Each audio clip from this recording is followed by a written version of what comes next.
द्वारिका में बड़ा नित्य उत्सव मनाया जाता, नित्य आनंद, क्योंकि अब महालक्ष्मी स्वरूपा रुक्मिणी जी भगवान की प्रिया के रूप में विराजमान है। धीरे धीरे समय व्यतीत हुआ तो कामदेव भगवान प्रकट हुए श्री रुक्मिणी जी के गर्भ से। जब यदुवंश कृष्ण अवतारा, भगवान शंकर ने आशीर्वाद दिया था रति को, जब काम को भस्म कर दिया था कि तुम्हारा पति तब वहां भगवान श्री कृष्ण के अंश से प्रद्युम्न के रूप में अवतरित होगा। तो साक्षात कामस्तु वासुदेवांशो दग्धा प्राग रुद्रमन्युना देहोपपत्तये भूयस्तमेव प्रतिपद्यत। भगवान शंकर की क्रोधाग्नि से कामदेव भस्म हो गया था, आज उसको शरीर प्राप्त होने का अवसर मिला। वो भगवान श्री कृष्ण के अंश का आश्रय लेकर के कामदेव रुक्मिणी जी के गर्भ से प्रद्युम्न के रूप में प्रकट हुए। बड़ा सौंदर्य, बड़ा सौशील्य और बिल्कुल रूप भगवान श्री कृष्ण जैसा। उस सद्गुणों में भगवान श्री कृष्ण की समानता करने वाले प्रद्युम्न जी। बड़ा आनंद द्वारिकापुरी में 10 दिन हुए थे अभी प्रद्युम्न जी को प्रकट हुए। संबरासुर वेश बदलकर सूतिका ग्रह से उनका अपहरण कर लिया। सूतिका ग्रह से 10वें दिन प्रद्युम्न जी का अपहरण कर लिया अवसर पाकर, क्योंकि उसको बताया गया था कि तुम्हारी मृत्यु भगवान श्री कृष्ण के प्रथम पुत्र से होगी जिसका नाम प्रद्युम्न है। तो बड़ा मायावी था वो। उसने भेष बदल करके सेवक का रूप रख करके अवसर मिलते ही सूतिका ग्रह से प्रद्युम्न जी का अपहरण कर लिया और 10 दिन के प्रद्युम्न जी को समुद्र में फेंक दिया, क्योंकि उसको पता था मेरी मृत्यु का कारण प्रद्युम्न जी है। समुद्र में जब प्रद्युम्न जी को फेंका तो भारी मत्स्य प्रद्युम्न जी को लील गया। ये सब तत्काल हुआ। जे भी फेंका तो मत्स्य लील गया और एक बहुत बड़े मछुआरे ने जाल डाला तो वो वही मत्स्य फंस के आ गया। और जब वो वहां जाकर उसका पेट चीरा तो भगवान प्रद्युम्न जी। अब प्रद्युम्न जी देखो, लीला देखो। प्रद्युम्न जी को देख करके उसने सोचा कि संबरासुर को भेंट कर दे, बड़ा प्रसन्न होगा। तो उसी रसोई में उस मत्स्य लाया गया था। रसोइये ने मत्स्य के पेट से बालक जो निकला उस अंबरासुर को कि ये हम बालक आपको भेंट करते हैं, उसकी बुद्धि काम नहीं की कि पूरी जानकारी करे कहां से मत्स्य पकड़ा, कहां से कैसे। तो उसको अनुमान लग जाता कि हमने फेंका कहीं वही बालक तो नहीं। तो बुरी दशा आने के पहले बुद्धि बदली जाती है। एक मायावती नाम की दासी रहती थी संबरासुर के यहां, और ये काम की पत्नी रति थी। उनको दे दिया कि तुम इसका पालन पोषण करो। रति इंतजार कर रही थी कि संबरासुर के यहां हमारे पतिदेव आएंगे, क्योंकि भगवान नारद जी ने सब कुछ बता दिया था। नारद जी एकांत में प्रकट हुए और रति से कहा, ये जो बालक है यही तुम्हारा पति कामदेव है। इस भगवान द्वारिकाधीश की पत्नी रुक्मिणी के गर्भ से जन्म हुआ। 10 दिन में ही संबरासुर ने अपहरण किया, समुद्र में फेंक दिया, मत्स्य ने ले लिया और मत्स्य के पेट से प्रकट हुए तुम्हारी गोद में आ गए। अब मायावती कोई साधारण तो थी नहीं, कामदेव की पत्नी रति थी। जिस दिन से भगवान शंकर के क्रोधाग्नि से कामदेव भस्म हुआ था, उस दिन से आज शरीर मिला है कामदेव को, वे अनंग रहे। और ये जानकर कि हमारे पति संबरासुर के यहां जरूर आएंगे इसको मारने के लिए, वो बहुत काल से उनके यहां सेवकाई कर रही थी। जब नारद जी ने बताया यही कामदेव है जो तुम्हारी गोद में है, बहुत प्यार करने लगी। श्री कृष्ण कुमार भगवान प्रद्युम्न कुछ समय में ही नव किशोर अवस्था को प्राप्त हुए। ऐसा अद्भुत रूप लावण्य जो देखे वो मोहित हो जाए, ऐसा प्रद्युम्न जी का रूप। और मोहित किस रूप में? श्रृंगार रूप में, काम रूप में, क्योंकि साक्षात कामदेव है। कमल दल के समान कोमल विशाल नेत्र, घुटनों तक लंबी लंबी बाहें, बड़ा ही सुंदर स्वरूप प्रद्युम्न जी का। जब वो हास्य करके देख देते तो कोई ऐसा नहीं था जो मोहित ना हो जाए। अब रति जैसे एक पत्नी अपने पति के साथ हास्य विनोद करती, ऐसे करने लगी। सेवा शुश्रूषा करती और अपने पति से श्रृंगार भाव की दृष्टि रखती। भगवान प्रद्युम्न जी ने कहा, देवी तुमने तो मां के समान मेरा पालन किया, मैं जब छोटा था तब से अभी तक देख रहा हूं, और अब देख रहा हूं कि तुम माता का भाव छोड़कर कामिनी का भाव कर रही हो। कौन हो तुम? तब रति ने कहा, प्रभु आप विस्मृत मत होइए, आप देखिए मैं आपकी सनातन पत्नी हूं रति। आप कामदेव हैं, भगवान श्री कृष्ण के पुत्र के रूप में आप प्रकट हुए हैं, पर आप हमारे नित्य पति हैं। संबरासुर आपको सूतिकागृह से चुरा लाया था, आप मेरे पति स्वयं कामदेव हैं, मैं आपकी सदा की धर्म पत्नी रति हूं। मेरे स्वामी जब आप 10 दिन के भी न थे तभी संबरासुर ने आपको हर कर समुद्र में डाल दिया, वहां एक मत्स्य निकल गया, मत्स्य के पेट से आप मुझे प्राप्त हुए। संबरासुर सैकड़ों मायावों का ज्ञान रखता है। संबरासुर को जीत लेना कोई खिलवाड़ नहीं है। आपके पास एक विद्या है जो संबरासुर के पास नहीं है, मोहन विद्या, काम मोहित। आप मोहित कीजिए और उसको नष्ट कीजिए। स्वामी मैं बहुत समय से दासी भाव से इसके इसीलिए रह रही हूं, अपने रूप और अपनी महिमा को छिपाकर आपको प्राप्त करने के लिए। प्रभु आपकी माता रुक्मिणी जी बहुत पुत्र स्नेह से व्याकुल हो रही है, रात दिन वो आपके लिए रो रही है। ठीक वैसे ही दशा जैसे बच्चा खो जाने पर कुररी पक्षी अथवा बछड़ा खो जाने पर बेचारी गाय की होती है। मायावती रति ने परम शक्तिशाली प्रद्युम्न जी को महामाया नाम की विद्या दी, और ये ऐसी विद्याएं हैं जो सब विद्याओं का, सब मायाओं का नाश कर देती है। अब प्रद्युम्न जी संबरासुर के पास गए और आक्षेप करने लगे, बेमतलब का झगड़ा ठान दिया। इतना ही नहीं, ललकारा स्पष्ट युद्ध के लिए कि तेरे में सामर्थ्य है तो मेरे से युद्ध कर। संबरासुर तिलमिला उठा, मानो किसी ने विषैले सांप को पैर से ठोकर मार दी हो। उसकी आंखें क्रोध से लाल हो गई। वो हाथ में गदा लेकर बाहर निकल आया और अपनी गदा बड़े जोर से आकाश में घुमाई और भगवान प्रद्युम्न जी पर चला दी, और सिंहनाद करके बिजली की तरह कड़का।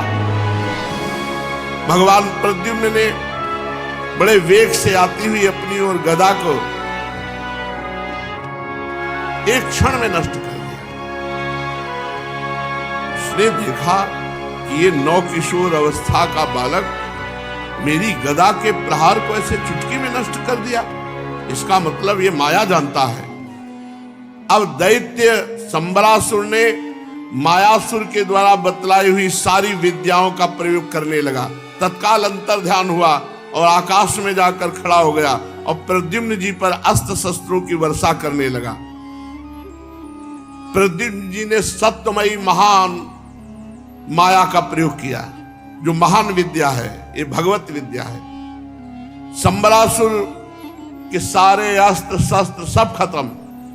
महाविद्या का प्रयोग करते ही तो संबरासुर ने दूसरी माया प्रकट की, यक्ष माया, गंधर्व माया, पिशाच माया, नाग माया, राक्षसी माया, सैकड़ों मायाओं का प्रयोग प्रद्युम्न जी पर किया। श्री प्रद्युम्न जी ने केवल एक माया, महाविद्या, महाशक्ति बस उसका प्रयोग करते हर माया नष्ट हो जाती। बहुत देर हो गई, एक तीक्ष्ण तलवार ली और महाविद्या का स्मरण करते हुए संबरासुर की कुंडल सहित सिर को उतार लिया। वो बड़ा भयानक था, लाल लाल दाढ़ी मूछ राक्षस ही था।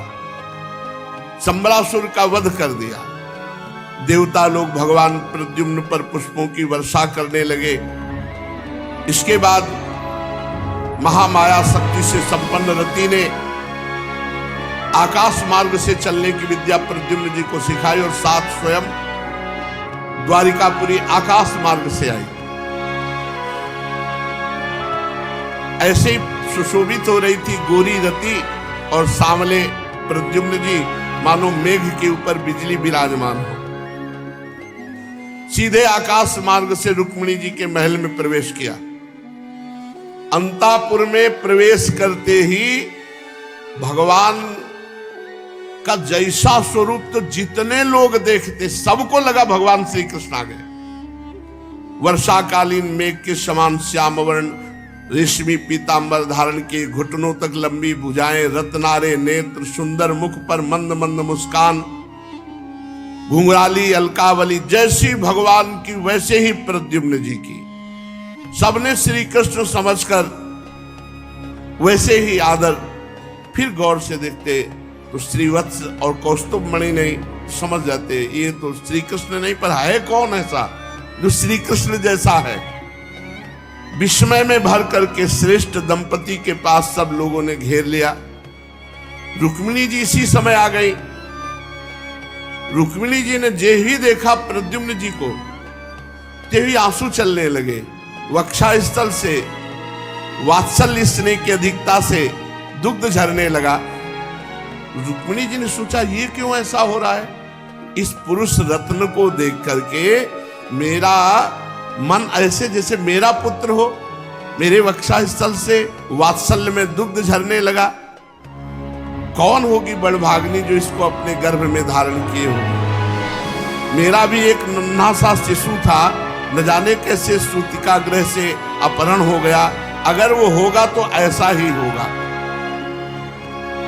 पर मैं हैरान हूं कि हमारे प्रभु श्याम सुंदर की सी रूपरेखा, अंगों की गठन, चाल ढाल, मुस्कान, चितवन, बोलचाल, ये कहां से इसको प्राप्त हुई। जिस समय रुक्मिणी जी इस प्रकार सोच विचार कर रही थी, उसी समय पवित्र कीर्ति भगवान श्री कृष्ण अपने माता पिता देवकी वसुदेव के साथ रुक्मिणी जी के महल में पधारे। भगवान श्री कृष्ण सब कुछ जानते थे, परंतु वे कुछ न बोले, चुपचाप खड़े रहे। इतने में भगवान के मन की बात जानने वाले देवर्षि नारद जी पधारे। जे भी नारद जी पधारे, सबने सम्मान किया। नारद जी ने गान किया, ये प्रद्युम्न जी हैं। ये रुक्मिणी जी के स्तुतिका गृह से 10वें दिन अपहरण कर ले गया था संबरासुर, और उसने समुद्र में फेंका। वहां से मत्स्य ने खाया। मत्स्य से संबरासुर के ही रसोइये ने बालक को, प्रद्युम्न जी को, उसके पेट से निकाल करके उनकी पत्नी रति को दे दिया। ये साक्षात कामदेव की पत्नी रति है और साक्षात कामदेव स्वरूप ये प्रद्युम्न जी। आप रुक्मिणी जी से कहा है आपके ही पुत्र है। रुक्मिणी जी इतनी आनंदित हुई मानो जैसे पुत्र मर गया हो फिर जीवित हो गया हो। देवकी जी, वसुदेव जी, भगवान श्री कृष्ण, बलराम, रुक्मिणी जी और सब कोई, पूरे महल के लोग आनंदित हो गए श्री कामदेव स्वरूप प्रद्युम्न जी और उनकी पत्नी रति को देखकर। पूरे नगर में ये समाचार फैल गया कि जो 10 दिन के लगभग थे अपहरण हुआ था, वो आज प्रद्युम्न जी लौट आए। सब लोग कहने लगे, हो कैसे सौभाग्य की बात है। परीक्षित, प्रद्युम्न जी का रूप रंग भगवान श्री कृष्ण से इतना मिलता जुलता था कि महल की स्त्रियां उन्हें देख करके कभी कभी यही समझ लेती थी कि भगवान श्री कृष्ण ही है। श्री निकेतन भगवान के प्रतिबिंब स्वरूप कामावतार भगवान प्रद्युम्न के दिख जाने पर ऐसा होना कोई आश्चर्य की बात नहीं है। परीक्षित द्वारिका में एक सत्राजित रहते थे, उन्होंने भगवान श्री कृष्ण पर एक बार कलंक लगा दिया, झूठा कलंक। और फिर उस अपराध का मार्जन करने के लिए स्यमंतक मणि और अपनी पुत्री सत्यभामा को भगवान श्री कृष्ण को समर्पित किया। राजा परीक्षित ने पूछा, सत्राजित ने भगवान श्री कृष्ण का क्या अपराध किया, कौन सा झूठा कलंक लगाया, और ये स्यमंतक मणि कहां से मिली, और सत्यभामा जी को उन्होंने कैसे भगवान को समर्पित किया। तो श्री सुखदेव जी ने कहा, परीक्षित, सत्राजित भगवान सूर्य की बहुत बड़ी तपस्या के द्वारा आराधना की, सूर्य भगवान का वो बड़ा भक्त बन गया। तो सूर्य भगवान ने प्रसन्न होकर के उसे स्यमंतक मणि प्रदान किया।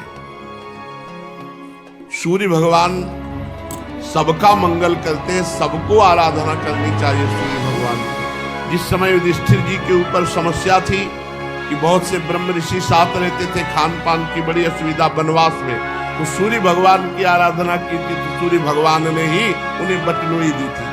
ऐसे ही सत्राजित को स्यमंतक मणि प्रदान करें। अब सत्राजित तपस्या पूर्ण हुई, स्यमंतक मणि मिली, तो गले में धारण करके ऐसे चमक रहा था जैसे दूसरे सूर्य भगवान हो। जब द्वारिका में प्रवेश किया तो लोग हकबका गए और सब भागे भगवान श्री कृष्ण के पास, सबकी आंखें चौंधिया गई, सबको लग रहा था भगवान सूर्य श्री कृष्ण चंद्रजू के दर्शन करने आ रहे हैं। लोगों ने भगवान श्री कृष्ण के पास आकर कहा, भगवान उस समय सभा में विराजमान थे, कहा कि हे शंख चक्र गदाधारी नारायण कमल नयन दामोदर यदुवंश शिरोमण गोविंद, आपको नमस्कार है। जगदीश्वर देखिए देखिए, ये अपनी चमकीली किरणों से लोगों के नेत्रों को चौंधियाते हुए प्रचंड रश्मि भगवान सूर्य आपका दर्शन करने आ रहे हैं। परीक्षित अनजान पुरुषों की बात सुनकर कमल नयन भगवान श्री कृष्ण हंसने लगे। उन्होंने कहा, ये सूर्यदेव नहीं है, ये तो सत्राजित है, इसे भगवान सूर्य ने स्यमंतक मणि दी है, वो धारण किए इसलिए चमक रहा है। इसके बाद सत्राजित अपने समृद्ध घर में चला गया, बड़ा उत्सव मनाया, बड़ा मंगल। उसने ब्राह्मणों को बुलाया और स्यमंतक मणि पवित्र स्थान पर स्थापित की। 8 भार सोना रोज देती थी स्यमंतक मणि। 4 व्रीहि कहते हैं धान की 1 गुंजा को, और ऐसी 5 गुंजाओं को 1 पण, और 8 पण का 1 धरण, 8 धरण का 1 कर्ष, 4 कर्ष का 1 पल, 100 पल का 1 तुला और 20 तुला का 1 भार, ऐसे 8 भार सोना रोज स्यमंतक मणि से निकलता था। एक दिन जो स्यमंतक मणि पूजित करके विराजमान की गई थी, वहां 8 भार सोना तो रोज निकलता ही था। दुर्भिक्ष नहीं हो सकता, कोई महामारी नहीं आ सकती, कोई ग्रह उलट फेर नहीं कर सकता, वहां सर्प प्रवेश नहीं कर सकता, मानसिक व्याधि नहीं हो सकती, शारीरिक व्याधि नहीं हो सकती, किसी भी माया का प्रयोग नहीं हो सकता, कोई भी अशुभ अमंगल नहीं हो सकता। इतनी महिमा स्यमंतक मणि की थी। भगवान श्री कृष्ण ने एक दिन बुलवाया,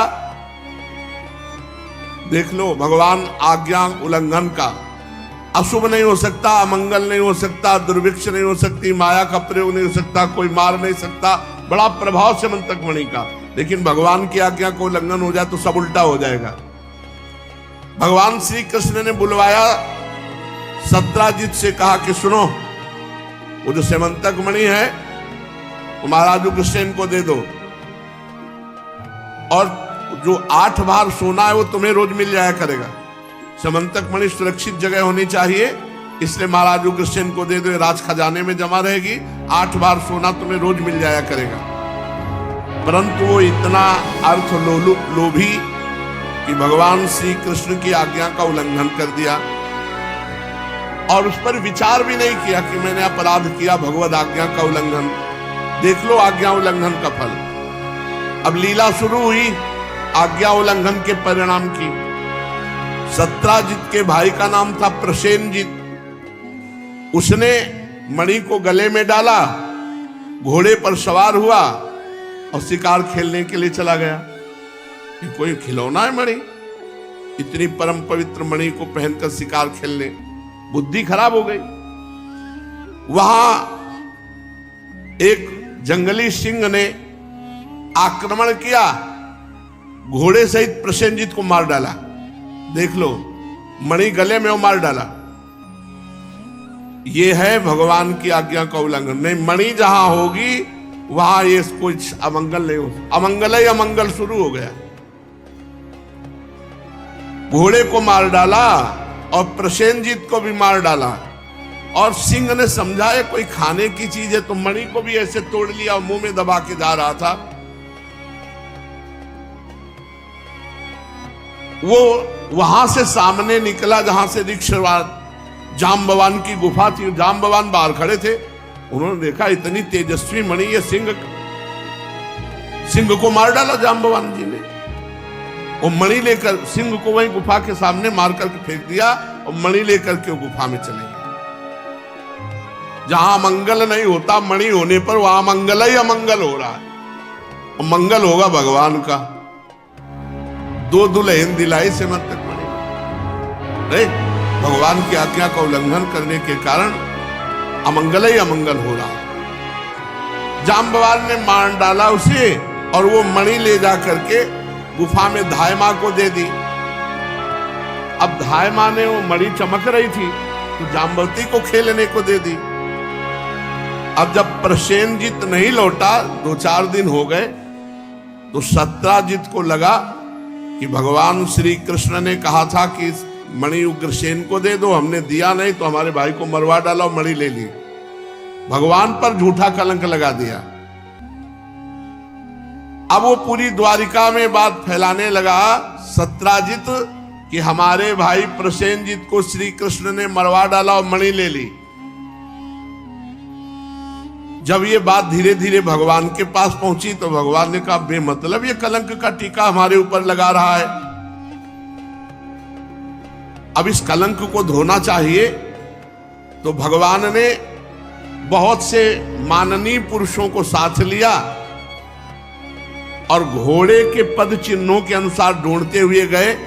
तो आगे देखा कि घोड़ा भी मरा हुआ पड़ा, प्रसेनजित भी मरा हुआ पड़ा, सिंह के पंजे।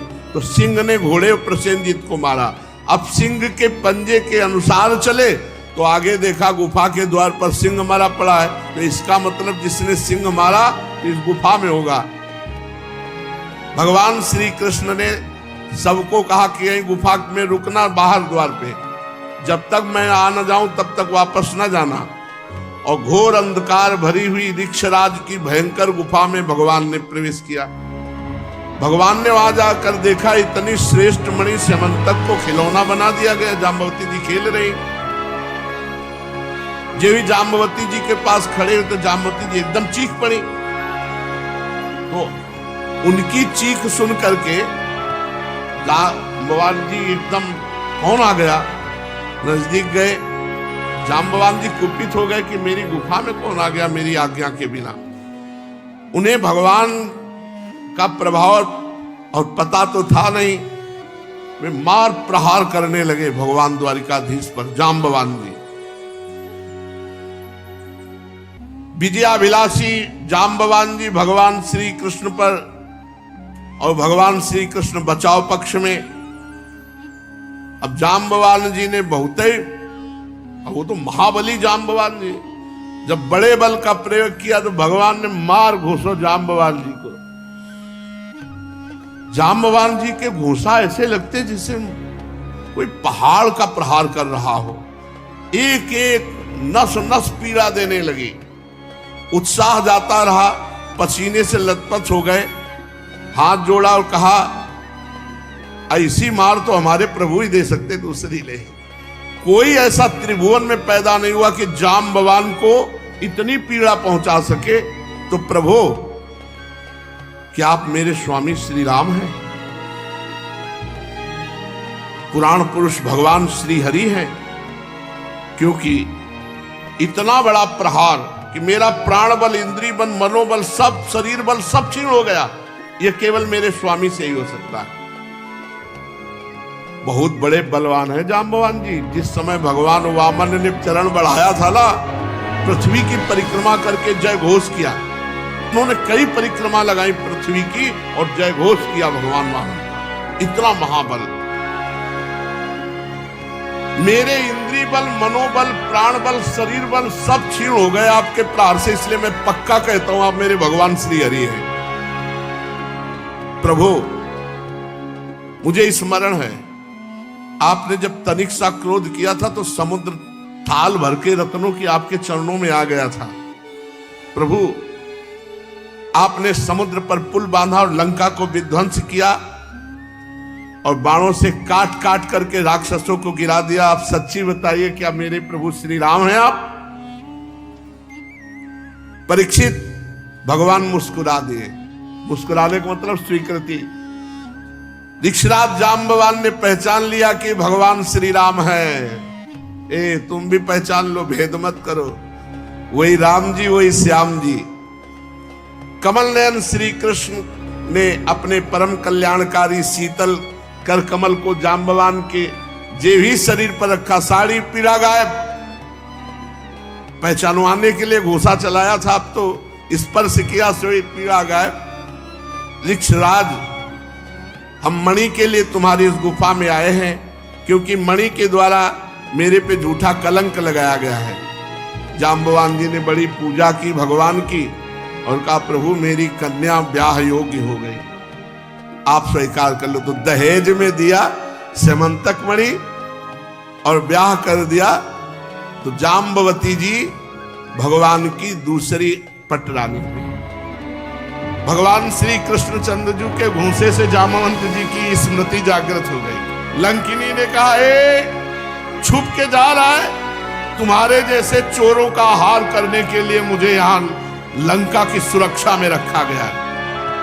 हनुमान जी नजदीक गए, ये घूंसा मारा। जो ही घूंसा मारा तो कहा तात मोर अति पुण्य बहुता।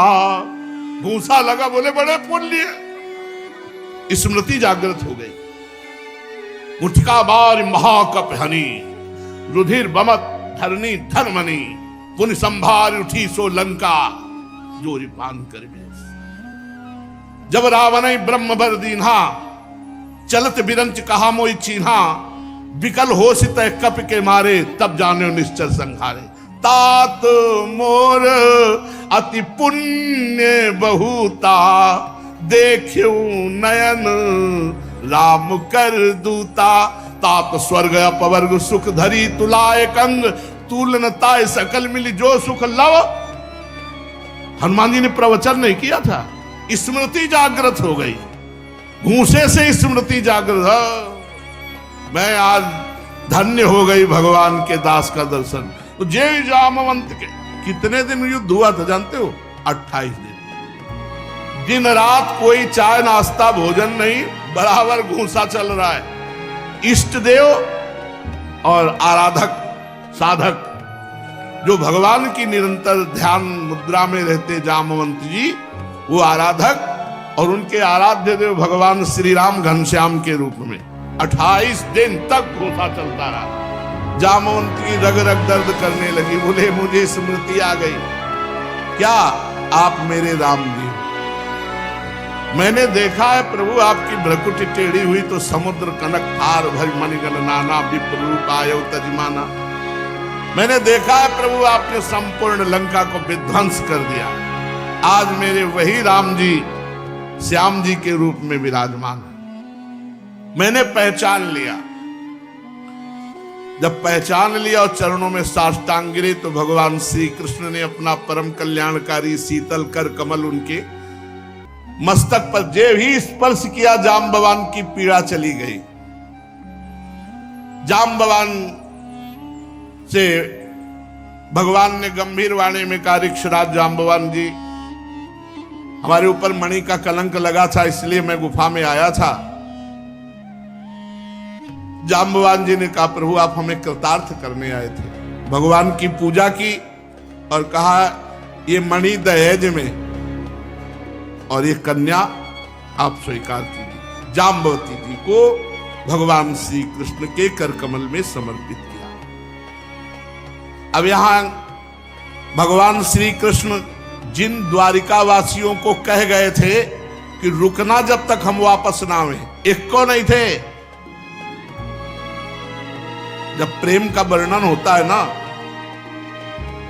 तो श्री कृष्ण लीला में 3 लीलाएं हैं, द्वारिका लीला, मथुरा लीला, ब्रज लीला, वृंदावन लीला। तो उसी ब्रज लीला के अंतर्गत तो कहा जाता है द्वारिका लीला से श्रेष्ठ मथुरा लीला, मथुरा लीला से श्रेष्ठ ब्रज लीला, ब्रज लीला से श्रेष्ठ वृंदावन की लीला। इसे कोई टाल नहीं सकता।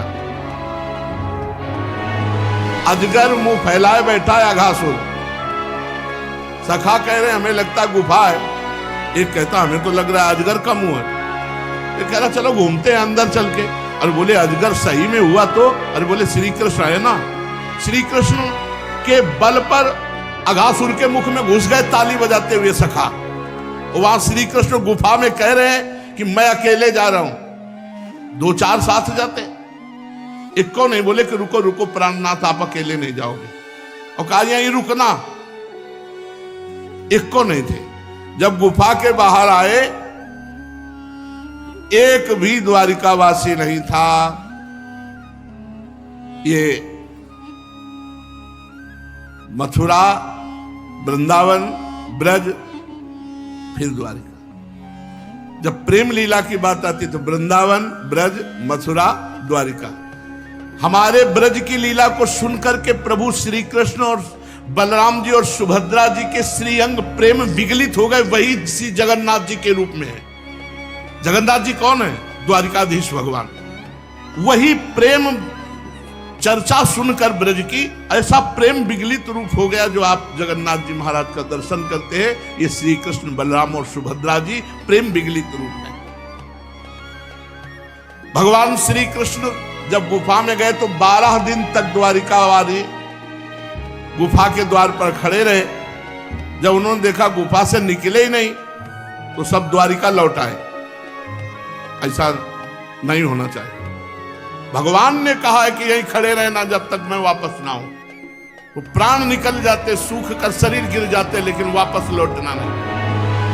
वहां आकर के माता देवकी, वसुदेव जी सब कुटुंबियों से बताया कि 12 दिन तक इंतजार किया, श्री कृष्ण गुफा से निकले नहीं। तब तो बड़ा भारी शोक छा गया पूरी द्वारिका में, और सब द्वारिकावासी सत्राजित को भला बुरा कहने लगे कि व्यर्थ में श्री कृष्ण के ऊपर कलंक लगाया इसने, जबकि प्रसेनजीत को और घोड़े को सिंह ने मारा।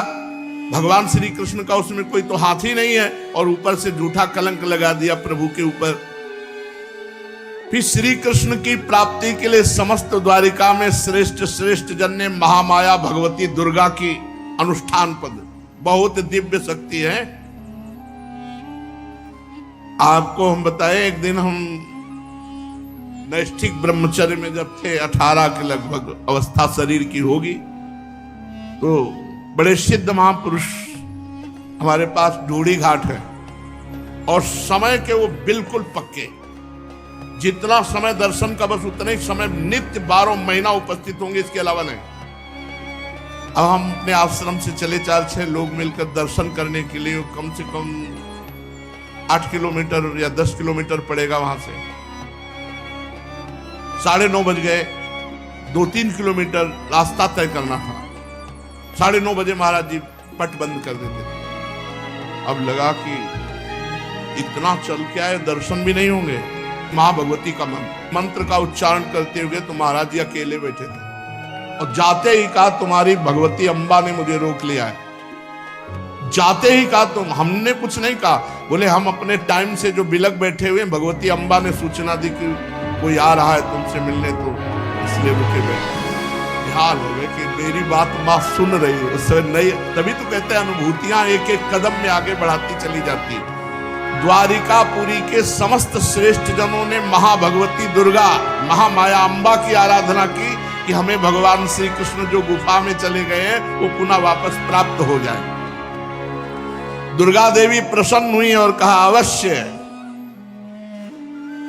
इतना कह के अंतर्ध्यान हुई कि द्वारिका में देखा कि भगवान श्री कृष्ण जाम्बवती के साथ प्रवेश कर रहे हैं, नई दुल्हन। सफल मनोरथ समस्त द्वारिकावासी अंबा जी की जय बोलते हैं कि अभी उपासना पूरी हुई और द्वारिकावासी भगवान श्री कृष्ण के साथ देखा 9 किशोरी रूप जाम्बवती जी और भगवान समंतक मणि लिए हुए। तो सब द्वारिकावासी ऐसे आनंदित हुए मानो दूसरी बार भगवान को प्राप्त किया।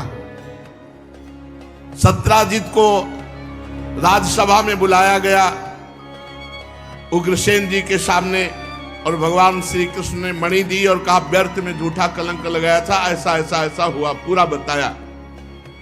मणि सत्राजित को सौंप दी। सत्राजित बहुत लज्जित हुआ और क्षमा मांगा कि हमने अज्ञान में आपके ऊपर दोषारोपण किया। मणि ले ली पर उसे बहुत चुभा कि मैं निर्दोष भगवान श्री कृष्ण पर ऐसा दोष लगाया। बड़ा पश्चाताप हो रहा था।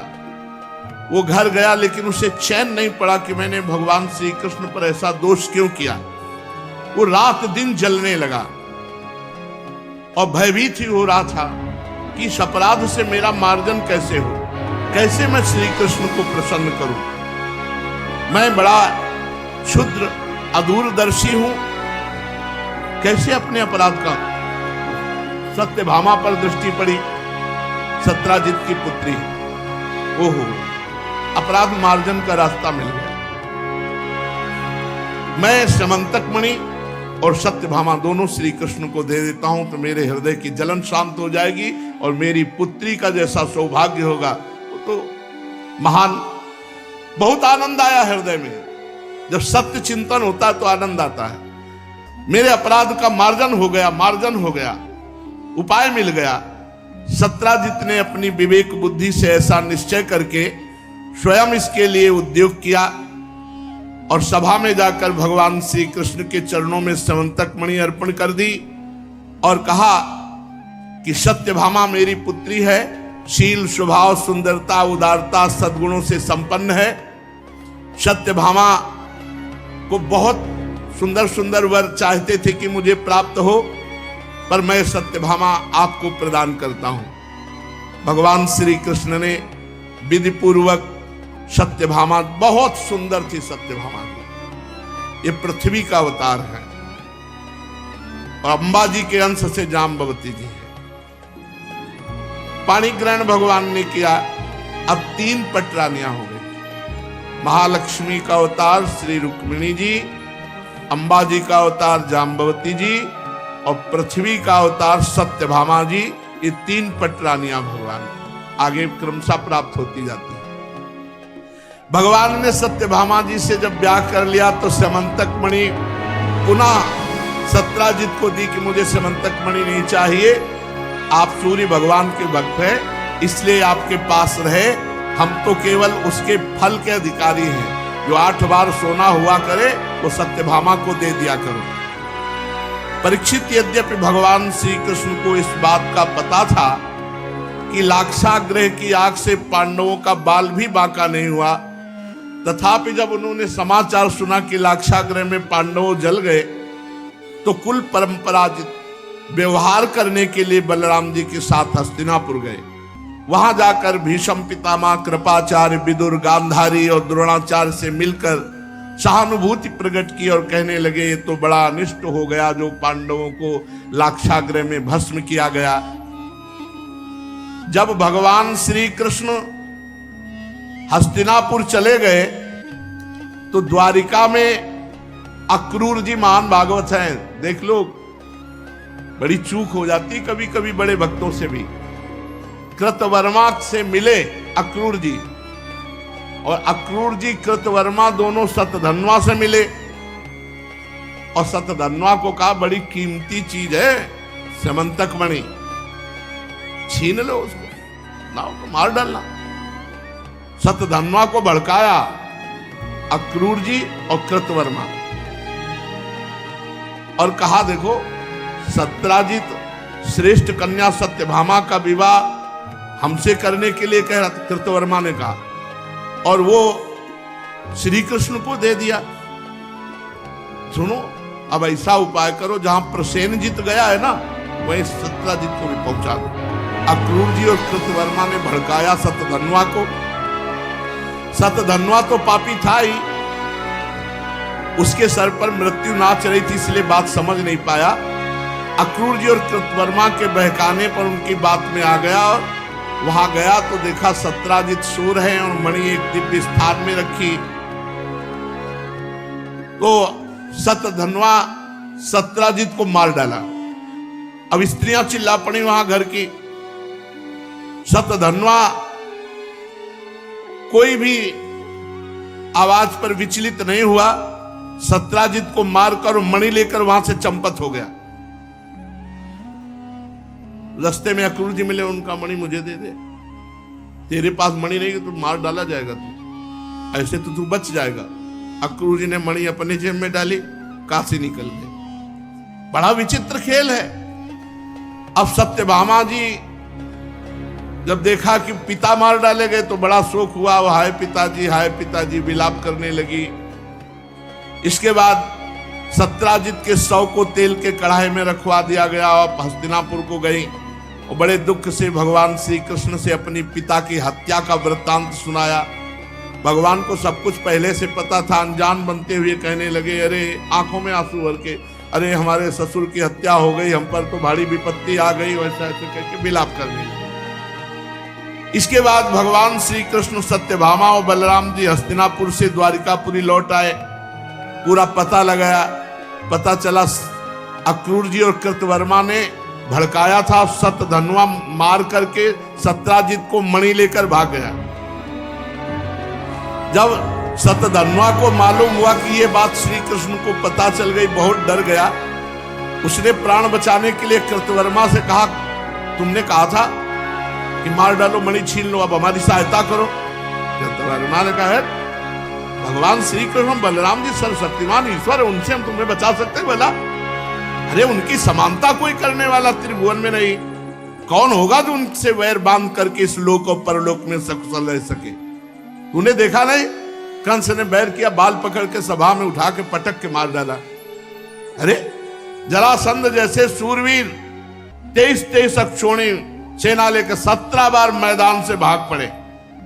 कृतवर्मा ने कहा, हमसे तुम आशा मत रखो, हम सामने भी नहीं जाएंगे। सतधन्वा को टका सा जवाब दे दिया।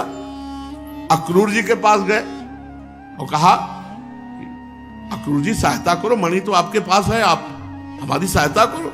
अरे उनका पागल हो, ऐसा कौन है जो सर्वशक्तिमान भगवान श्री कृष्ण को जानते हुए भी उनसे वैर विरोध ठाने? अरे खेल खेल में विश्व की रचना करने वाले, पालन करने वाले, संहार करने वाले श्री कृष्ण कब क्या करना चाहते हैं ब्रह्मा भी नहीं जानते हैं, हम उनसे वैर लेंगे? अरे सुन, नीरे 6 दिन के बालक थे तब पूतना को मारा था। 7वें वर्ष में गिरिराज गोवर्धन अकासुर बकासुर ये सब, जो नन्हे से बच्चे 7 दिन तक गिरिराज को उठाए रहे, अरे उन भगवान को हम केवल नमस्कार करते हैं, हम तुम्हारा कोई सहयोग नहीं करेंगे। हे श्री कृष्ण, तुम्हें बार बार नमस्कार। सतधन्वा ने कहा, प्राण जा रहे हैं नमस्कार चक्कर, ये तो स्तुति प्रार्थना उनकी। टका सा जवाब अक्रूर जी ने दे दिया। सतधन्वा बेमतलब मारा गया। अब ये अपनी जेब में समंतक मणि रख करके काशी चल, ये सामने ही नहीं पड़ेंगे भगवान को। सतधन्वा ने एक घोड़ा चयन किया जो 100 कोस लगातार एक सांस में दौड़ सकता था, बड़ी फुर्ती से भागा। भगवान को पता चला तो श्री कृष्ण और बलराम दोनों रथ पर सवार हुए। जिस पर गरुड़ ध्वज विराजमान है उसमें अपने घोड़ों से जुटे। भगवान के घोड़े तो मन के वेग के समान, तुरंत पहुंच गए सतधन्वा के पीछे। सतधन्वा कहां पहुंच चुका था? द्वारिकापुरी से मिथिलापुरी के निकट। इतना तीव्र गति। अब सतधन्वा का घोड़ा गिर पड़ा। भगवान रथ छोड़कर पैदल भागे, उसको पकड़ लिया और सुदर्शन चक्र को आदेश किया, गर्दन उड़ा दी सुदर्शन चक्र ने। अब पूरे कपड़े सब ढूंढ डाले, कहीं समंतक मणि नहीं मिली। जब समंतक नहीं मिली तो भगवान श्री कृष्ण ने बलराम जी से कहा मार तो डाला उसको, उसके पास मणि थी ही नहीं, हमने व्यर्थ में मारा, क्योंकि समंतक मणि तो उसके पास है नहीं। बलराम जी ने कहा इसमें संदेह नहीं कि सतधनवा ने समंतक मणि किसी न किसी के पास रख दी होगी।